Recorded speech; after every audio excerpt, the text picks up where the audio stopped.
नमस्कार, BVM news में आपका स्वागत है। मैं हूं ममता बघेल। चलिए बात करेंगे खबरों की। मानसून सत्र के दौरान संसद में पेगासस जासूसी कांड, 3 नए विवादास्पद कृषि कानूनों समेत अन्य मुद्दों को लेकर बने गतिरोध के बीच विपक्षी दलों ने केंद्र की मोदी सरकार पर निशाना साधते हुए इसे अड़ियल और अभिमानी करार दिया है। एक संयुक्त बयान में विपक्षी दलों ने पेगासस के मुद्दों पर चर्चा करने की अपनी मांग पर अड़ते हुए कहा कि इसका जवाब केंद्रीय गृह मंत्री अमित शाह की तरफ से दिया जाना चाहिए। इसके साथ ही उन्होंने कहा कि पेगासस जासूसी कांड के बाद नए कृषि कानूनों के ऊपर भी चर्चा होनी चाहिए। पार्टियों ने भी मोदी सरकार पर संसद की कार्यवाही को बाधित करते हुए उन्हें विपक्ष की छवि को खराब करने के लिए भ्रामक अभियान चलाने का आरोप लगाया। संयुक्त बयान में ये कहा गया है कि विपक्षी पार्टियां पेगासस के मुद्दों पर संसद के दोनों सदनों में चर्चा कराने की अपनी मांग पर एकजुट हैं। चलिए हम बात करेंगे अगली खबर की। सुबह सुबह संसद के गेट नंबर 4 पर पंजाब से कांग्रेस सांसद रवनीत सिंह बिट्टू और पूर्व केंद्रीय मंत्री व अकाली दल सांसद हरसिमरत कौर बादल बिगड़ गए। सदन शुरू होने से पहले जब रवनीत सिंह बिट्टू गेट नंबर 4 से लोकसभा में शामिल होने जा रहे थे, तब वहां किसान कानूनों के खिलाफ हाथों में तख्ती लिए हरसिमरत कौर बादल और अकाली दल के बाकी सांसद खड़े थे। दोनों के बीच तीखी नोकझोंक उसी वक्त हुई जैसे ही रवनीत सिंह बिट्टू गेट नंबर 4 पर पहुंचे। वहां किसान कानूनों के खिलाफ हाथों में तख्ती लिए खड़ी हरसिमरत कौर बादल को देख उन्होंने ये कहते हुए आरोप लगाया कि वो बस नाटक कर रहे हैं, क्योंकि अब ये कानून बन रहे थे और कैबिनेट से इन्हें मंजूरी मिली थी। तब शिरोमणि अकाली दल मोदी मंडल का हिस्सा था। हरसिमरत कौर बादल खुद केंद्रीय मंत्री थी। बस फिर क्या था। दोनों नेताओं के बीच कई मिनटों तक वहीं गेट नंबर 4 पर तीखी बहस हो गई, जहां रवनीत सिंह बिट्टू हरसिमरत कौर बादल पर झूठा विरोध और नाटक करने का आरोप लगाते रहे। चलिए बात करेंगे अगली खबर की। भारतीय पहलवान रवि कुमार कुश्ती स्पर्धा के पुरुषों के फ्रीस्टाइल 57 किलोग्राम वर्ग के सेमीफाइनल में कजाकिस्तान के सानायेव नूरिसलाम को हराकर टोक्यो ओलंपिक के फाइनल में पहुंचे। उन्होंने कम से कम देश के लिए सिल्वर मेडल प्राप्त कर लिया है। टोक्यो ओलंपिक में कुश्ती के सेमीफाइनल मुकाबले में भारतीय पहलवान रवि दहिया ने 57 किलोग्राम भार वर्ग में जीत हासिल कर फाइनल में जगह बनाकर भारत के लिए मेडल प्राप्त कर लिया है। लवलीना ने सेमीफाइनल में मिली हार पर नाखुशी जाहिर की है। लवलीना का कहना है कि वह उम्मीद के मुताबिक प्रदर्शन नहीं कर पाई। लवलीना ने अपना ब्रॉन्ज मेडल देश के नाम किया है। कुश्ती के सेमीफाइनल मुकाबले में 2.45 पर शुरू हो गए। भारत के रवि दहिया और दीपक पूनिया कुश्ती के सेमीफाइनल में जगह बना चुके हैं। रवि दहिया 57 किलो वर्ग इवेंट में हिस्सा ले रहे हैं, जबकि दीपक पूनिया 86 किलोग्राम कैटेगरी में है। मेडल प्राप्त करने के लिए इन खिलाड़ियों को सेमीफाइनल मुकाबले में जीत हासिल करनी होगी। चलिए हम बढ़ेंगे अगली खबर की ओर। दिन भर में अगर हमने कुछ मीठा नहीं खाया हो तो एक बार चल सकता है, लेकिन अगर खाने में नमक न मिले तो इसकी बहुत कमी खलती है। नमक की गुणवत्ता सिर्फ खाने तक ही नहीं सीमित है, ये स्वास्थ्य के लिए भी बहुत ज़रूरी है। आजकल के समय में लगभग हर खाने की चीज़ में मिलावट होने लगी है। नमक भी इस मिलावट से अछूता नहीं है। National centre for polar and ocean research Tamil Nadu के द्वारा की गई एक स्टडी के अनुसार खाने के नमक में 100 से 200 माइक्रोप्लास्टिक के प्रकार पाए गए हैं। बता दें कि माइक्रोप्लास्टिक वास्तव में प्लास्टिक के बहुत छोटे कण या टुकड़े होते हैं। माइक्रोप्लास्टिक का आकार 5 मिलीमीटर से भी कम होता है। पर्यावरण में प्रदूषण के कारण ये हवा में मौजूद रहते हैं। आपको बता दें कि national centre for polar and ocean research Tamil Nadu ने रिसर्च के लिए नमक का सैंपल गुजरात और तमिलनाडु से लिया था। रिसर्च के अनुसार 200 ग्राम गुजरात से लिए गए नमक के सैंपल में करीब 46,115 कण माइक्रोप्लास्टिक के पाए गए हैं। वहीं तमिलनाडु से लिए गए 200 ग्राम नमक के सैंपल में करीब 23,110 कण माइक्रोप्लास्टिक के पाए गए हैं। इन सैंपल में बेहद खतरनाक केमिकल भी पाए गए हैं, जो शरीर के लिए बेहद नुकसानदायक है। में बात करेंगे अगली खबर की। देश में कोरोना के मामले एक बार फिर बढ़ने लगे हैं। स्वास्थ्य मंत्रालय ने माना है कि वायरस के प्रसार में फिर से तेजी के संकेत मिल रहे हैं। कोरोना के प्रसार को दर्शाने वाले रिप्रोडक्टिव रेट 8 राज्यों में 1 से अधिक हैं। ये दर कुछ समय पहले 0.6 पर पहुंच गई थी, अब ये बढ़कर 1.2 हो चुकी है। 3 राज्यों में ये और भी अधिक है। हालांकि सरकार इसे तीसरी लहर की दस्तक मान रही है। केंद्रीय स्वास्थ्य सचिव लव अग्रवाल का कहना है कि वैश्विक महामारी खत्म होने से अभी बहुत दूर है। जहां तक भारत की बात करें तो कोरोना की दूसरी लहर अभी खत्म नहीं हुई है। 12 राज्य और केंद्र शासित प्रदेशों के 44 जिलों में 2 अगस्त को समाप्त समाप्त हो रहे हफ्ते में कोरोना वायरस की साप्ताहिक संक्रमण दर 10% से अधिक है। एक्सपर्ट इसे लेकर अलग अलग दावे कर रहे हैं। विशेषज्ञों के मुताबिक देश में अगस्त से अक्टूबर तक कोरोना की तीसरी लहर आ सकती है। इस दौरान रोजाना 1 लाख कोरोना के मामले सामने आएंगे। अगस्त में शुरू होने वाली तीसरी लहर अक्टूबर में अपने पीक पर हो सकती है। भारतीय प्रौद्योगिक संस्थान हैदराबाद और कानपुर के वैज्ञानिकों ने मैथमेटिकल मॉडल के आधार पर तीसरी लहर का अनुमान लगाया है। चलिए बढ़ेंगे अगली खबर की ओर। मध्य प्रदेश में बीते कई दिनों से भारी बारिश जारी है। बारिश की वजह से राज्य में जनजीवन अस्त व्यस्त है। प्रदेश के 13 जिलों में पानी आफत बनकर गिर रहा है। लगातार हो रही बारिश से कई इलाकों में बाढ़ के हालात बन गए हैं। निचले इलाकों में रहने वाले लोगों के सामने बड़ी समस्या खड़ी हो गई है। जगह जगह जलभराव होने से प्रशासन को राहत और बचाव करने में दिक्कतें आ रही हैं। हालांकि एनडीआरएफ और एसडीआरएफ की कई टीमें राहत और बचाव कार्य में जुटी हुई हैं। वहीं भारतीय मौसम विभाग ने राज्यों में अगले 2 से 3 दिन बारिश की आशंका जताई है। उधर मध्य प्रदेश सरकार बारिश और बाढ़ से पैदा हुए हालात पर नजर बनाए हुए है। वहीं केंद्र सरकार भी प्रदेश सरकार के संपर्क में है। प्रधानमंत्री नरेंद्र मोदी ने मुख्यमंत्री शिवराज सिंह चौहान से फोन पर बात कर बारिश और बाढ़ से उपजे हालात के बारे में जानकारी ली है। पीएम मोदी ने मुख्यमंत्री से हर संभव मदद करने का भरोसा दिया है। पीएम मोदी ने कहा प्रभावित लोगों तक मदद पहुंचाने का काम जारी है। मुख्यमंत्री शिवराज सिंह चौहान ने बताया कि राज्य में बारिश के बाद बाढ़ से हालत बिगड़े हुए हैं। खासकर उत्तरी मध्य प्रदेश की स्थिति बेहद खराब है। अभी तक 240 गांव से 5,950 लोगों का रेस्क्यू किया जा चुका है। वहीं करीब 2,000 लोगों के लिए राहत और बचाव कार्य जारी है। राहत और बचाव कार्यों में सेना के हेलीकॉप्टरों की मदद ली जा रही है। बात करेंगे फरीदाबाद की। फरीदाबाद जिले प्रशासन और जेजेपी यूथ द्वारा क्रिकेट मैच का आयोजन किया गया, जिसमें मुख्य अतिथि के तौर पर फरीदाबाद के नगर निगम कमिश्नर यशपाल यादव ने टॉस करके इसकी शुरुआत की। वहीं नगर निगम कमिश्नर यशपाल यादव ने क्रिकेट मैच में जिला प्रशासन की तरफ से अपनी भी पारी खेली। मैच खत्म होने के बाद यशपाल यादव ने बताया कि मानसिक तनाव और शारीरिक चुस्ती फुर्ती के लिए जीवन में खेल का होना बहुत जरूरी है। खेल में ये मायने नहीं रखना चाहिए कि कौन जीता या कौन हारा है। सभी खिलाड़ियों ने अपना बेस्ट दिया है। ऐसे युवाओं को खेल में अपनी रुचि ज्यादा से ज्यादा दिखानी चाहिए, जिससे खेल के प्रति उनकी रुचि बढ़े। इसलिए सभी के जीवन में किसी भी तरह का एक खेल होना बहुत आवश्यक है।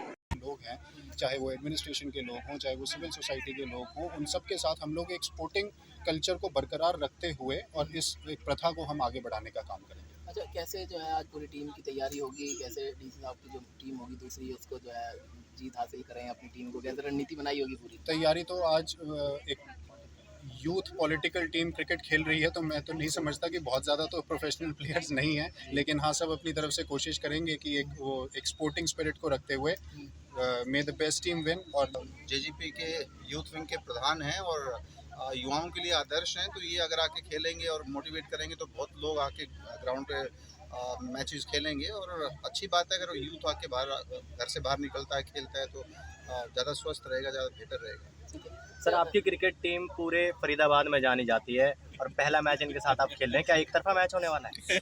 नहीं, ये सब लोग जवान हैं, हम सारे काम करने वाले एम्प्लॉइज़ हैं, ये तो यंग बच्चे हैं सारे, तो मुझे लगता नहीं है कि एक तरफा होगा। ये बहुत अच्छी टीम है इनकी और बहुत अच्छा मैच होने वाला है यहाँ पे। जो इस समय दर्शक आपको देख रहे हैं उनको क्या संदेश देना चाहेंगे, जो यूथ है इस समय आपको देख रहा है? देखिए, इन सबको देख के मोटिवेट हों और हम भी जब यहाँ पर आकर खेलते हैं बाकी लोगों को भी कहते हैं, तो उसका उद्देश्य यही है कि आप खूब काम करिए, लेकिन बाहर आउटडोर रहना बड़ा ज़रूरी है।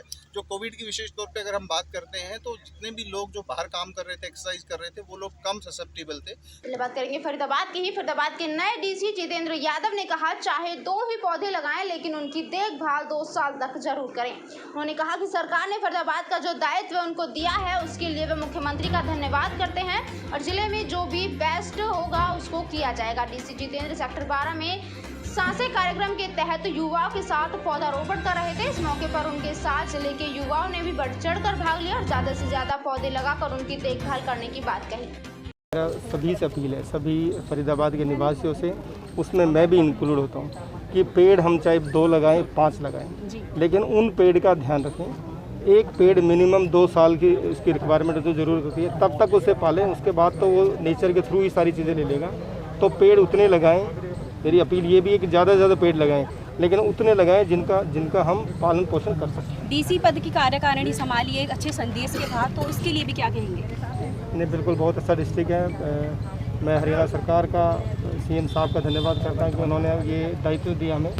तो जो भी बेस्ट पॉसिबल हो पाएगा, जो भी प्रायोरिटीज़ होगी यहाँ पे, लोगों की जो समस्या होगी उनको कैसे निपटारा कर सकें, टेक्नोलॉजी का कैसे यूज़ कर सकें, लोगों के हर व्यक्ति अपने जीवन में एक पौधा लगाए और उस पौधे को, जैसे एक माता पिता अपने बच्चे को पालता है, ऐसे ही पौधे की देखभाल करके उस पौधे को वृक्ष बनाए। देखिए, आज सांसें मुहिम का जो कॉन्सेप्ट था वो यही था कि कोरोना में जिन परिवारों ने अपनों को खो दिया था और जो हमारे अपने इस दुनिया में नहीं रहे, हमसे बिछड़ गए, उनकी याद में आज ये पौधारोपण किया गया है। उनके नाम से ये पौधे लगाए गए हैं। देखिए, दूसरी लहर के अंदर ऑक्सीजन एक पूरी दुनिया के अंदर मुद्दा रहा। ऑक्सीजन की कमी के कारण पता नहीं कितने अपनों को हमने खोया है। तो ये जो ऑक्सीजन हमें पौधों से मिलती है, और पॉल्यूशन में तो फरीदाबाद कभी पहले कभी दूसरे पे, तो जो माननीय डीसी साहब हैं, हमने उनसे अनुरोध भी किया कि सर देखिए, फरीदाबाद को अगर पर्यावरण के मामले में अच्छा करना है तो मिलकर काम करना होगा, सामाजिक संगठन और प्रशासन को। तो उन्होंने वादा भी किया है कि मिलकर काम करेंगे। तो सांसें मुहिम का जो आज का कॉन्सेप्ट है वो यही है कि कोरोना में जो हमारे अपने बिछड़े हैं उनके नाम से पौधा। चलिए बात करेंगे अगली खबर की। वैसे तो फरीदाबाद स्मार्ट सिटी के शहरों की लिस्ट में शामिल हो चुका है, लेकिन जितने बदतर हालात फरीदाबाद शहर में है, उतनी शायद स्मार्ट सिटी में न आने वाले शहरों की भी नहीं होगी। यहाँ कहीं गड्ढे हैं तो गड्ढों में सड़क है, तो कहीं जाम है, तो कहीं लोगों के घरों में सीवर का पानी ओवरफ्लो होकर घुस रहा है। इसी तरह फरीदाबाद की पर्वतीय कॉलोनी में समस्याओं का अंबार लगा हुआ है, जिससे निजात पाने के लिए पर्वतीय कॉलोनी इलाके के एक समाज सेवी को अब नगर निगम के गेट के बाहर ही अनशन पर बैठना पड़ा। समाज सेवी की माने तो वह इन समस्याओं से निजात दिलाने के लिए कई बार अधिकारियों से शिकायत कर चुके हैं, लेकिन कोई सुनवाई नहीं हो रही है। इसी के चलते अब उन्हें मजबूरन अनशन पर बैठना पड़ रहा है। समाज सेवी राम सिंह ने बताया कि जब तक उनके इलाके की समस्याओं का समाधान नहीं हो जाता, तब तक उसका धरना और अनशन जारी रहेगा। ये तस्वीरें फरीदाबाद की हैं, जहां सड़क में गड्ढा है या गड्ढे में सड़क, इसका पता ही नहीं लगाया जा सकता। दूसरी तस्वीर इन्हीं गड्ढों भरी सड़क के चलते लगे लंबे जाम की है। और तीसरी तस्वीर में आप देख सकते हैं कि गंदे पानी के बीच खड़े होकर लोगों को प्रदर्शन करना पड़ रहा है। ऐसे ही कई समस्याओं से परेशान होकर फरीदाबाद नगर निगम कार्यालय के गेट पर एनआईटी फरीदाबाद की पर्वतीय कॉलोनी के रहने वाले लोग धरने पर हैं, जिनमें ज्यादातर महिलाएं शामिल हैं। ये लोग नगर निगम के अधिकारी, इलाके के विधायक नीरज शर्मा, इलाके के वार्ड नंबर 5 की पार्षद ललिता यादव के खिलाफ नारेबाजी कर रहे हैं। बुरे हाल है, मीन हॉल खुले हैं, बूढ़े गिर रहे हैं, बच्चे गिर रहे हैं, किसी की मोटरसाइकिल जा रही है, किसी साइकिल जा रही है, कोई दूध लेने जा रहा है वही डूब जा रहा है उसमें। मतलब पूरी गली सीवर के पानी से भरी हुई है। सीवर के पानी से भरी है, सीवर बिल्कुल बंद हो गए, ना नाली का पानी जा रहा है ना सीवर का जा रहा है। मतलब वहाँ पर जानवर भी नहीं रहेगा, इस तरह की स्थिति है वहाँ पर। जानवर से भी बेहतर हो गए हम, जानवर से बेहतर हो गए। वो पानी में बैठे हैं, पानी में से तर रहे हैं। बच्चे स्कूल के लिए कहाँ से जाएंगे, बड़े बूढ़े कैसे जाएंगे इधर उधर। कोई नहीं सुनता, विधायक पार्षद। हम पहले भी आ गए, यहाँ कितनी बार आए। नहीं, विधायक भी पार्षद किसी सुना है क्या? कोई नहीं, पार्षद तो झांकने भी नहीं आते, ना हमारी बात सुनते, ना हमारे गली मोहल्लों को देखने आएगी। समस्याएं गंभीर हो गई हैं कि लोगों का जीना मुश्किल हो गया है। गंदा पानी हर जगह सीवर ओवरफ्लो है, लेकिन समाधान के नाम पे कुछ नहीं। जनता के लिए एक कदम सूखी जमीन पे चलना मुश्किल हो गया है। 1 साल से बाल कल्याण पॉकेट पर्वतीय कॉलोनी की नरक झेल रही है, लेकिन यहाँ के चुने हुए जनप्रतिनिधियों के कान पे जू नहीं रेंग रही कि उस समस्या का समाधान करा दिया जाए। 1 साल से हम नगर निगम के अंदर धरने दे रहे हैं, शव यात्रा निकाली, वहाँ से ट्वीट हुए, लेकिन समाधान कुछ नहीं, केवल खाना पूर्ति। मैंने इनको बुधवार को ज्ञापन दिया था कि अगर शनिवार तक समस्या के समाधान शुरू नहीं होते तो सोमवार से मैं आमरण अनशन पे बैठूंगा। हम इनसे कल भी मिले, कल भी इन्होंने कहा कि शाम 7 बजे तक पानी निकाल दिया जाएगा, समाधान चालू हो जाएगा। कोई समाधान चालू नहीं हुआ। आज 12:30-1 बजने जा रहे हैं, लेकिन अभी तक भी बाल कल्याण पॉकेट के ऊपर किसी अधिकारी ने झांक के नहीं देखा। मैं कह रहा हूँ कि अभी कुछ दिन पहले ललिता यादव ने भी यहाँ पर घेराव किया था, कमिश्नर कार्यालय में बैठी थी। बढ़ेंगे अगली खबर की ओर। वन विभाग ने क्षेत्र में अवैध रूप से बन रहे फार्म हाउस और बैंकेट हॉल को नोटिस देना शुरू कर दिया है। इस नोटिस के अंदर सभी को 7 दिन के अंदर अपने जो भी डॉक्यूमेंट जमा कराने हैं और जो भी अवैध रूप से बना हुआ लिया है उसको खुद ही हटाने के लिए कहा गया है। हालांकि देखा गया है कि ज्यादातर नोटिस भी चस्पा किए गए थे, उनको वन विभाग अधिकारियों के जाने के बाद हटा दिया गया। इस नोटिस के तहत 125 फार्म हाउस, संस्थान, बैंकेट हॉल आदि को नोटिस दिए जाएंगे और नोटिस अगले दिन दिए जाएंगे। इन नोटिसों के अंदर बड़े बड़े संस्थान जैसे मुथूट ग्रुप, मानव रचना यूनिवर्सिटी, MVN, अरावली हिल्स के साथ साथ बड़े बड़े आश्रम और बैंकेट हॉल भी शामिल रहेंगे। सुप्रीम कोर्ट के आदेश के तहत इनको टाइम दिया गया है जिसमें अपने जवाब स्टे अपने CLU जो भी इनके पास में है वो फॉरेस्ट ऑफिस में जमा करवाए, अदरवाइज इनको भी डिमोलिश कर दिया जाएगा। तो कितने दिन का टाइम दिया गया है? सर 7 दिन का टाइम है इसमें। ओके, हाँ तो जी। उसके बाद क्या है कार्रवाई की जाएगी इस पे? 7 दिन के बाद सुप्रीम कोर्ट के जिन आदमियों के जवाब आ जाएंगे उसको जमा करवा दिया जाएगा और 35 जो अपने जो लकड़पुर है उन उसको दे दिए हैं और अनंगपुर में ज़्यादातर को हम सर्व कर चुके हैं। अभी मैक्सिमम कोई 10 एक बचे हुए हैं फार्म हाउस उनको। BVM न्यूज़ में फिलहाल के लिए इतना ही। आप बने रहिए हमारे साथ, देखते रहिए BVM न्यूज़। नमस्कार।